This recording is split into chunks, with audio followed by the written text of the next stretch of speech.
एक बार फिर से आपका स्वागत है। गंगा सवेरा देख रहे हैं आप। खबरों का रुख करते हैं जय। बिल्कुल। और चलिए अब उत्तराखंड की खबरों पर बात करेंगे, जहां एक तरफ कोरोना के नए वेरिएंट ओमिक्रॉन को लेकर देश अलर्ट मोड पर आ चुका है, तो वहीं उत्तराखंड में कोरोना संक्रमण के मामलों में लगातार इजाफा हो रहा है। प्रदेश के कोरोना मरीजों का आंकड़ा बता रहा है कि संक्रमण फिर से धीरे धीरे रफ्तार पकड़ने लगा है। आंकड़ों की बात करें तो पिछले 10 हफ्तों में प्रदेश में कोरोना के सबसे ज्यादा मरीज सामने आ चुके हैं। और उससे भी ज्यादा चिंता की बात तो यह है कि प्रदेश का स्वास्थ्य विभाग पूरी तरीके से लापरवाही बरत रहा है। बिल्कुल। और प्रदेश में कोरोना जांच की बात करें तो ये रफ्तार धीमी हो चुकी है। ऐसे में माना यह जा रहा है अगर जांच में तेजी लाई जाए तो जो आंकड़े हमारे पास, जो राउंड फिगर है लोगों की पॉजिटिव की, वो बढ़ सकती है। ये टेंशन वाली बात है क्योंकि अब संक्रमण तो बढ़ रहा है जया, लेकिन इसी बीच राहत ये है कि अभी तक देश में एक भी नए वेरिएंट का मामला, उसे लेकर अभी तक कोई गंभीर रिपोर्ट नहीं आ पा रही है। हालांकि सतर्कता बरती जा रही है। स्वास्थ्य विभाग जांच सही कर रहा है, ये नहीं रहा, ये तो नहीं कह सकते, लेकिन वहीं दूसरी तरफ ओमिक्रॉन को लेकर तैयारी पूरी है, ये दावा जरूर किया जा रहा है। संक्रमण के खतरे को देखते हुए लगातार बॉर्डर पर चेकिंग की जा रही है। तो ये अपडेट है उत्तराखंड को लेकर। बिल्कुल। और देखिए, बढ़ती ठंड के साथ ही उत्तराखंड में टूरिस्ट सीजन भी शुरू हो चुका है स्नेहा, जिसको लेकर प्रदेश में बाहर से आने वाले पर्यटकों पर खास नजर रखी जा रही है। और इनमें भी खासतौर पर मसूरी पहुंचने वाले पर्यटकों से पुलिस प्रशासन ने अपील की है कि वो कोरोना वैक्सीन की दोनों डोज का सर्टिफिकेट और आरटी-पीसीआर की नेगेटिव रिपोर्ट साथ लेकर चले, ताकि उन्हें किसी भी तरीके की दिक्कत ना हो। बॉर्डर पे जो मेडिकल टीम्स हैं उनके द्वारा चेकिंग की जा रही है और उनको पूरा पुलिस का सपोर्ट प्राप्त है। जहां पर ओपन एरियाज़ हैं वहां पर टेस्टिंग की जा रही है और सबसे अपील भी लगातार की जा रही है कि क्योंकि टूरिस्ट सीज़न भी अब आने वाला है, तो जो भी टूरिस्ट मसूरी आ रहे हैं उनसे हमारी लगातार अपील है कि या तो डबल वैक्सीनेशन प्लस जो आरटी-पीसीआर टेस्ट है वो भी कराकर यहाँ पर आए, मास्क जरूर पहने और सोशल डिस्टेंसिंग का भी लगातार पालन करें। देखिए, जहां एक तरफ कोरोना के नए वेरिएंट का खतरा है हमारे सिर पर, तो वहीं देश के जितने स्वास्थ्य कर्मी हैं वो भी इस वक्त समझ रहे हैं कि आने वाले वक्त को देखते हुए तैयारी किस तरीके की होनी चाहिए। मुश्किलें बढ़ने वाली हैं। पौड़ी की बात कर ले तो कोरोना के दोबारा मामला बढ़ने की जो खबर आई है, इसके बीच अब एनएचएम यानी राष्ट्रीय स्वास्थ्य मिशन के संविदा कर्मचारियों ने अनिश्चितकालीन हड़ताल का ऐलान कर दिया है। स्वास्थ्य कर्मचारियों पर ने सरकार पर वादा खिलाफी का आरोप लगाया है और अपनी मांगों को दोहराया है। और संविदा स्वास्थ्य कर्मियों की मांग है कि उन्हें भी हरियाणा की तर्ज पर समान कार्य के बदले समान ग्रेड पे दिया जाए और साथ ही साथ 60 साल की उम्र तक उनका भविष्य सरकारी सेवाओं में सुरक्षित भी हो, ये उनकी मांग है। इसके अलावा आंदोलनकारी स्वास्थ्य कर्मियों ने नियमितीकरण की मांग भी उठाई है। साथ ही चेतावनी भरे लहजे में कहा कि अगर उनकी सुनवाई नहीं होती है तो प्रदेश के मंत्रियों का घेराव किया जाएगा। जुलाई में, जून में हड़ताल करी थी लास्ट में, फिर जून के बाद हमने 1 महीने का टाइम सरकार ने हमको दिया, फिर हम माने, उस समय समझौता हुआ, सब कुछ हुआ, लेकिन सरकार ने जुलाई से लेके अभी तक 6 महीने गुजर चुके हैं, हमारी ओर से न देखा न बात करने के लिए तैयार है। यहाँ तक कि हमारे मंत्री जी हमको पूछने तक के लिए तैयार नहीं है। तो इसमें सभी कर्मचारियों का रोष व्याप्त है, रोष रहेगा, हमेशा रहेगा। और जब तक हमारी मांगें पूरी नहीं हो जाती हम यहीं बैठे रहेंगे और हमें अगर आगे लड़ना पड़े तो हम उसमें स्टेट में भी करेंगे और मंत्री जी के घर पे भी करेंगे। तो जय, इस वक्त बड़ी खबर देहरादून से है। दर्शकों को बताएं कि सचिवालय संघ की हड़ताल को लेकर सरकार अब सख्त है। हड़ताली कर्मचारियों के खिलाफ एक्शन लिया जा सकता है, ये बात भी निकल करके सामने आ रही है। तो देहरादून से इस वक्त की बड़ी खबर है, कर्मचारियों का वेतन भी काटा जाएगा, ये आदेश है। सभी प्रमुख सचिव और इनकी हाजिरी चेक करने के आदेश है। भाई, जितने कर्मचारी हैं उनके अटेंडेंस को चेक किया जाएगा। हड़ताल पर ना जाने का घोषणा पत्र देने वालों को ही सचिवालय में एंट्री मिलेगी जया। बिल्कुल। और सीएम से मुलाकात के बाद संघ पदाधिकारियों ने किया था हड़ताल का ऐलान, अपनी कुछ मांगे सामने रखी थी, लेकिन सीधे तौर पर आदेश है कि जो काम नहीं करेगा उसका वेतन आप काटिए। साथ ही साथ एंट्री को लेकर भी सख्त आदेश है सीएम की तरफ से। और अब खबर कोटद्वार से है, जहां कोटद्वार के लोगों के लिए लंबे समय से चली आ रही एक पुल की मांग आखिरकार पूरी हो चुकी है। और ग्वालगढ़ गदेरे पर बने इस पुल का मंगलवार को प्रदेश के वन एवं पर्यावरण मंत्री हरक सिंह रावत ने उद्घाटन भी किया। इस पुल के शुरू हो जाने से अब स्थानीय लोगों को उफनाते गदेरे को पार करने के लिए जान जोखिम में डालने की जरूरत नहीं होगी, वरना हर साल बारिश के दिनों में नदियों का जलस्तर बढ़ने से ग्वालगढ़ गदेरे अपने पूरे सबाब पर रहता है, जिसकी वजह से इलाके पूरी तरीके से मुश्किल में आ जाते हैं और पूरी आबादी का मुख्यालय से संपर्क टूट जाता है। यहाँ आसपास के समस्त लोगों को और कोटद्वार से जिन लोगों को कलाल घाटी कर्णाश्रम जाना है उनको काफ़ी सुविधा हो जाएगी। विशेष करके बरसात में नदी पे जब पानी आता था 3-4 माह यहाँ के लोगों को बहुत दिक्कत होती थी कर्णाश्रम जाने में, कलाल घाटी सिगड़ी जाने में, डिग्री कॉलेज जाने में। तो मैं सोचता हूँ इस पुल के निर्माण से काफ़ी हद तक लोगों को यहाँ सुविधा मिलेगी और बहुत जल्दी हमारा जब 290 मीटर स्पान का पुल भी बन जाएगा तो मैं सोचता हूँ फिर ये पूरा ऊपर वाला जो क्षेत्र है डिग्री कॉलेज से लेकर कलाल घाटी तक का क्षेत्र, इससे बहुत तरक्की इस क्षेत्र की हो जाएगी। जय, बात कर लेते हैं देहरादून में एबीपी गंगा के महाअधिवेशन की, जहां सियासी दिग्गज एक मंच पर जुटे, उनसे बड़े बड़े मुद्दों पर सीधे सवाल हुए और मजबूत दलीलों के आधार पर गंभीर चर्चा हुई। हमारे राजनीतिक दलों के चुनावी प्लान को समझने की कोशिश को हम दिखाएंगे दर्शकों को, जिनके राजनीतिक दिग्गजों को जब सवाल किया गया तो बड़ी बेबाकी से उन्होंने जवाब भी दिया। एक रिपोर्ट है हमारे पास, वो देखिए आप।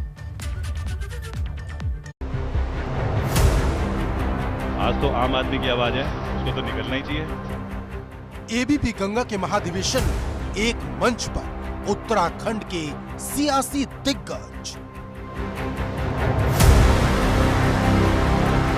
हर बड़े मुद्दे पर बेबाक सवाल जवाब, डंके की चोट पर उठी जनता की आवाज।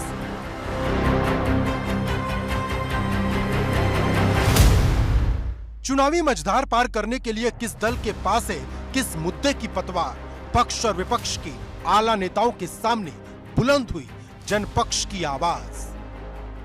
एक बात है हरीश जी, असल में एक बात इन्होंने गड़बड़ एक बात का उल्लंघना इन्होंने दिया कि आपने इनकी बात काश मान ली होती 2016 में। ये सलाह देने वाला व्यक्ति कि मुझे कहां से चुनाव लड़ना चाहिए था ताकि मैं जीत के आ जाता, वो दूसरी तरफ चला गया, सलाहकारी भाग गया तो क्या होता। राज्य के विकास के हर बड़े मुद्दे पर महाधिवेशन में गंभीर चर्चा हुई। हर पार्टी के सुरमाओं को सुलगते सवालों का सामना करना पड़ा।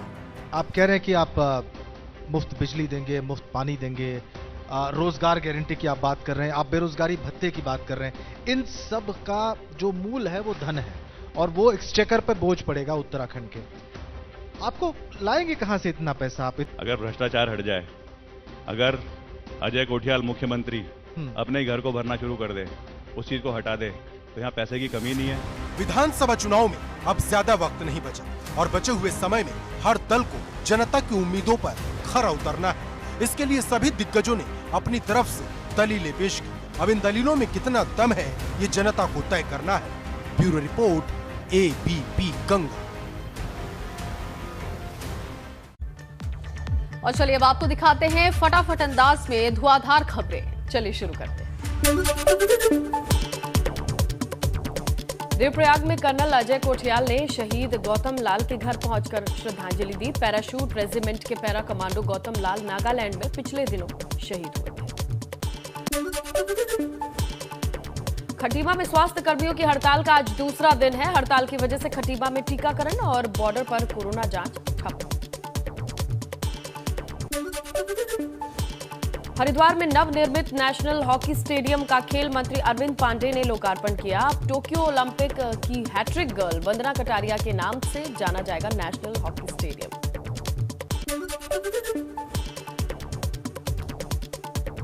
पर्यावरण मंत्री हरक सिंह रावत ने अपने आवास पर श्रमिकों को चेक और कंबल बांटे।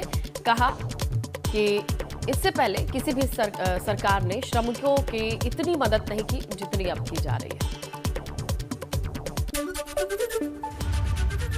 और चलिए कुछ और खबरों पर नजर डालते हैं। उत्तराखंड में national ranking table tennis championship का आयोजन हो रहा है और मंगलवार को मुख्यमंत्री पुष्कर सिंह धामी और खेल मंत्री अरविंद पांडे ने टेबल टेनिस चैंपियनशिप का उद्घाटन भी किया। और प्रदेश में ऐसा पहली बार है जब टीटी के नेशनल रैंकिंग की चैंपियनशिप आयोजित की जा रही है। बिल्कुल, और इससे प्रदेश का जो खेल महकमा है वो काफी उत्साहित नजर आ रहा है। Jaya, national table tennis championship Dehradun के परेड मैदान में बने खेल सभागार में है और इसकी शुरुआत करने पहुंचे सीएम पुष्कर सिंह धामी और खेल मंत्री अरविंद पांडे ने कहा कि खेल हर क्षेत्र में खिलाड़ियों को बढ़ावा देना हमारी प्राथमिकता है।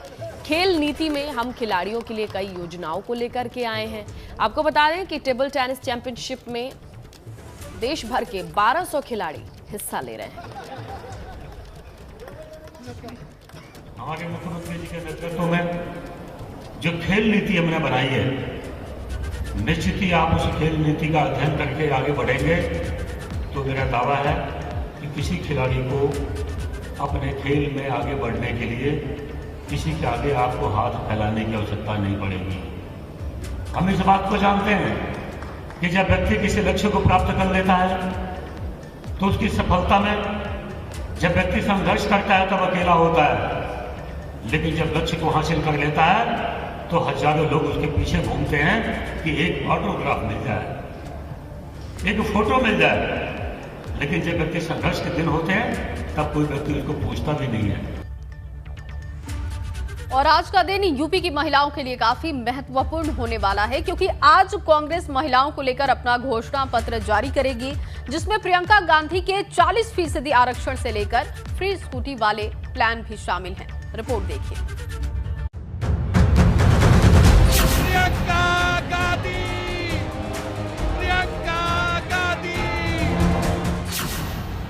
यूपी फतेह का प्लान, प्रियंका करेंगी घोषणा पत्र का ऐलान। एक अलग से महिला का घोषणा पत्र बनाया है जिसमें हम महिलाओं के लिए जो हम करना चाहते हैं। आधी आबादी पर दांव, क्या यूपी में बढ़ेगा कांग्रेस का भाव? बदलाव की आती है जिसका नाम, बदलाव की आती है जिसका नाम। यूपी की चुनावी लड़ाई भले ही भाजपा बनाम सपा के बीच दिख रही हो, लेकिन प्रियंका गांधी की कोशिश हाथ को मजबूत कर इसे त्रिकोणीय बनाने की है, क्योंकि 32 साल का सूखा खत्म करने की जिम्मेदारी प्रियंका ने अपने कंधों पर उठाई है और इसे पूरा करने के लिए प्रियंका बुधवार को एक बड़ा दांव चलने जा रही हैं, क्योंकि जहां भाजपा और सपा अपने सहयोगियों के साथ सीट बंटवारे का फॉर्मूला तैयार नहीं कर पाए हैं, वहीं प्रियंका गांधी यूपी में अपना पहला घोषणा पत्र जारी करने वाली हैं।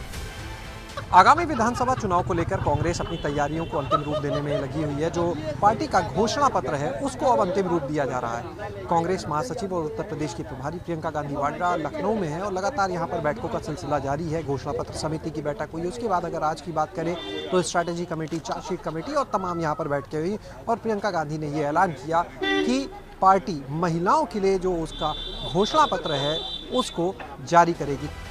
जानकारी के मुताबिक कांग्रेस के इस घोषणा पत्र में महिलाओं पर जोर होगा, क्योंकि प्रियंका पहले ही 40% महिलाओं को चुनाव लड़ाने और फ्री स्कूटी जैसे वादे कर चुकी हैं। एक अलग से महिला का घोषणा पत्र बनाया है जिसमें हम महिलाओं के लिए जो हम करना चाहते हैं जी, वो खास एक अलग घोषणा पत्र बनाया है, उसको हम कल जारी करेंगे। कांग्रेस का ये घोषणा पत्र कितना अलग होगा ये आने वाले वक्त में साफ होगा, पर जिस तरह से प्रियंका महिलाओं पर दांव चल रही हैं, उससे एक बात तो साफ है कि प्रियंका एक नई राजनीति की शुरुआत करने की कोशिश में है, जिससे दूसरे राजनीतिक दल अभी तक बचते रहे हैं। लेकिन क्या इससे यूपी में कांग्रेस का 3 दशक का सूखा खत्म होगा? क्योंकि प्रियंका जितना लोगों को जोड़ नहीं पा रही, उससे ज्यादा पार्टी के नेता छोड़कर उनका साथ जा चुके हैं। वहीं एक सवाल इस बात का भी है कि क्या अकेले प्रियंका यूपी में कुछ बड़ा कर पाएंगी? क्योंकि पिछली बार कांग्रेस ने सपा के साथ मिलकर चुनाव लड़ा था, उसके बाद भी कांग्रेस दहाई का आंकड़ा तक न छू पाई। लखनऊ से शैलेश अरोड़ा के साथ ब्यूरो रिपोर्ट, ABP गंगा। तो ये रिपोर्ट बिल्कुल खास है और देखते हैं आने वाले वक्त में चुनावी बयार किस तरफ बहेगी। बिल्कुल, और महिलाओं के लिए अलग से मैनिफेस्टो कांग्रेस आज जारी करेगी, इस पर हमारी नजर होगी। लेकिन अब वक्त है उन खबरों पर नजर डालने का जिसमें हम बताते हैं कि आज उत्तर प्रदेश और उत्तराखंड के दिग्गज कहां पर रहेंगे। तो चलिए स्नेहा देखते हैं ग्राफिक्स के जरिए कि आज बड़े नेताओं का कहां पर दौरा है। बिल्कुल जय, बेहद अहम होता है क्योंकि चुनावी समर है। ये वक्त है कि नेताजी जनता के बीच सही समय पर ज्यादा से ज्यादा दिखाई दें और सही मंच पर कितना सही बोल जाते हैं, इस पर हमारी निगाहें टिकी रहती है। यही तो चुनावी दशा और दिशा को तय करते हैं। Over to you Jaya. जी स्नेहा, आपको बताएं आज उत्तर प्रदेश में कई अहम दौरे हैं। सबसे पहला दौरा तो मुख्यमंत्री का है। मुख्यमंत्री योगी आदित्यनाथ आज मथुरा और शाहजहांपुर का दौरा करने वाले हैं। सीएम मथुरा के मांड विधानसभा क्षेत्र में एक जनसभा को भी संबोधित करेंगे। इसके साथ ही आपको बताएं कि मांड विधानसभा को सीएम 201 करोड़ की सौगात देने जा रहे हैं और शाहजहांपुर में पीएम के 18 दिसंबर को होने वाले दौरे की तैयारियों का सीएम जायजा भी लेंगे। इसके अलावा जो अगला दौरा है वो डिप्टी सीएम केशव प्रसाद मौर्य का है, जो आज बिजनौर और सहारनपुर में एक जनसभा को संबोधित करने वाले हैं। बिजनौर के नूरपुर में आज दोपहर को डिप्टी सीएम केशव प्रसाद मौर्य जनसभा को संबोधित करेंगे और सहारनपुर में डिप्टी सीएम लोक निर्माण विभाग, राजकीय निर्माण निगम व सेतु निगम की विभिन्न परियोजनाओं का लोकार्पण व शिलान्यास करेंगे और इसके बाद पार्टी के पदाधिकारियों के साथ बैठक वो करने वाले हैं और साफ है कि चुनाव को लेकर रणनीति तैयार की जाएगी। इसके बाद अगर हम बसपा की बात करते हैं तो बसपा महासचिव सतीश चंद्र मिश्रा आज सहारनपुर के दौरे पर होंगे और यहां की सुरक्षित सीट रामपुर मनिहारन में एक जनसभा को वो संबोधित करने वाले हैं। बसपा आज से सभी 18 मंडलों में मंडल स्तरीय सम्मेलन की शुरुआत करने जा रही है। इसके अलावा जो अगला दौरा है वो deputy CM doctor Dinesh Sharma का है, जो कि आज प्रयागराज के हंडिया इलाके में दोपहर 12 बजे एक जनसभा को संबोधित करने जा रहे हैं। वो हेलीकॉप्टर से सीधे सभा स्थल पहुंचेंगे और हंडिया वो सीट है स्नेहा, आपको बताएं, जहां पर भाजपा गठबंधन 2017 के चुनाव में हार चुका है और इसलिए यहां पर चुनौती बहुत ज्यादा है। इसके अलावा वाराणसी में आज सुभाषपा के राष्ट्रीय अध्यक्ष ओम प्रकाश राजभर रहने वाले हैं।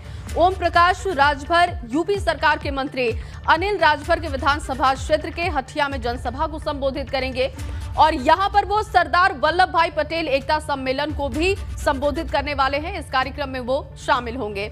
यूपी के भाजपा प्रदेश अध्यक्ष की आज बहराइच में जनसभा होने जा रही है और मटेरा विधानसभा में प्रदेश अध्यक्ष स्वतंत्र देव सिंह की रेलवे ग्राउंड में एक जनसभा होने जा रही है। तो ये तमाम अहम दौरे हैं स्नेहा, जिस पर दिन भर हमारी नजर होगी। बिल्कुल जया, एक लंबी चौड़ी लिस्ट है आज चुनावी दौरों की और यही तो वक्त है जब अवध हो, पूर्वांचल हो या पश्चिम या बुंदेलखंड, साधने की कोशिश पूरी रहती है जया। बिल्कुल, और इसी कड़ी में अब दिग्गज नेताओं के दौरे होने लगे हैं और आज का ताजा अपडेट जो भी रहेगा, क्योंकि हमने लिस्ट तो बता दी है, ताजा अपडेट जो भी रहेगा वो भी अपने दर्शकों तक पहुंचाएंगे। बिल्कुल, और देखिए चुनावी सरगर्मी है, ऐसे में नेताजी के पास एक चैलेंज है कि वो फिट भी रहें और लोगों के बीच हिट भी रहें। ये काम इतना आसान तो होता नहीं है, इसीलिए चलिए हम आपको अपना एक सेगमेंट दिखाते हैं जहां पर हम जानने की कोशिश करते हैं नेताजी फिट हैं तो हिट हैं। आज कौन से नेताजी फिट हैं ये हम आपको दिखाने जा रहे हैं। इसमें हम नाम लेंगे बाराबंकी के हैदरगढ़ सीट से बीजेपी के विधायक बैजनाथ रावत का। इनका फॉर्मूला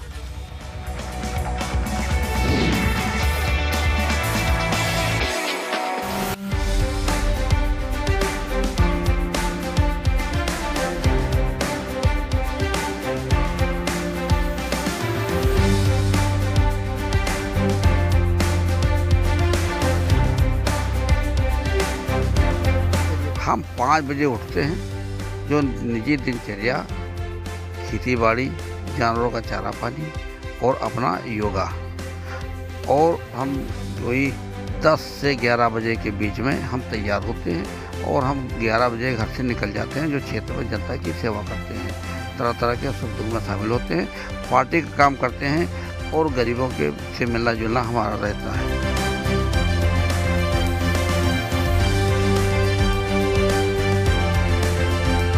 तो समय निकाल करके हम शरीर को ठीक करने के लिए हम योगा, प्राणायाम जो भी है हम सब करते हैं, जिससे हम ठीक रहें। तो हम अपना इधर खेत में चले आए, ये हमारा अपना बगीचा है और यहाँ पर प्राकृतिक पौधे सब लगे हैं, शुद्ध ऑक्सीजन यहाँ पर है, जो प्राणवायु हम लोग कहते हैं। तो अपना खेत हमारी निगाहों में है और काम होता वो हमारी निगाह में है, और हम अपना योगा है, प्राणायाम है, जो कुछ करना है हमें अपना प्रयास किया करते हैं।